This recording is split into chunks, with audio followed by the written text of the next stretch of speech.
Reading. Death by fire. Which part you want to start at again?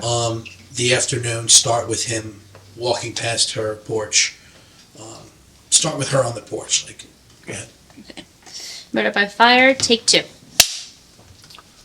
So, as the woman was sitting on her porch, her attention was diverted, and this imbecile ran up onto the porch and tried to steal her chairs.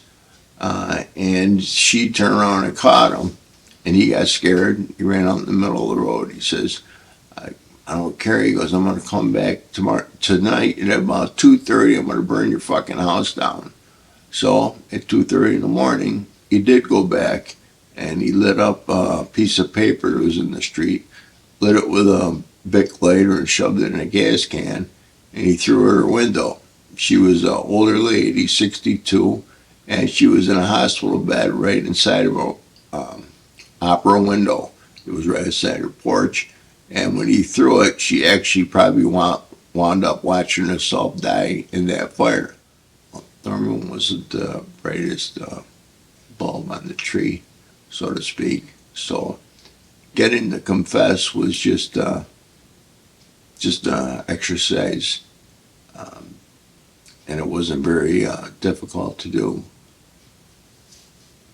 You wanted to say about going to the fire Yeah. department? Right. So as the story goes, I went to the fire department to further my investigation. Usually what happens is the fire department will take pictures and videos of the crowd, and usually the perpetrator will be there and they'd be admiring their work. Well, in fact, that happened, and when I went to the fire department, they had film and video, and specifically the photographs. There was Norman standing there with his arms folded, and he was staring at the fire and laughing and smiling about it, in fact. And so that came about, and when I happened to have all those distinctions, that's when I went in and brought him in, and I made him know the fact of all these parameters about him being seen, about him yelling at 2:30 in the afternoon, about coming there 2:30 at night, and all those parameters, and everything fit like a glove, and so he gave it up.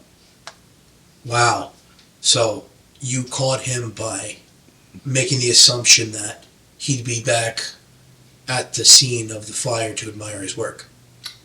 I put a totality of the circumstances and the information that Nancy gave us, and based on that, I brought him in and got him to confess. Probably took me about, I don't know, hour and a half. Usually it's a day or two project because you have to go out and feel out the information from everybody. But being that he wasn't too bright, he gave it up in short order because confronting all the facts, he just he figured, that's it, I'm done.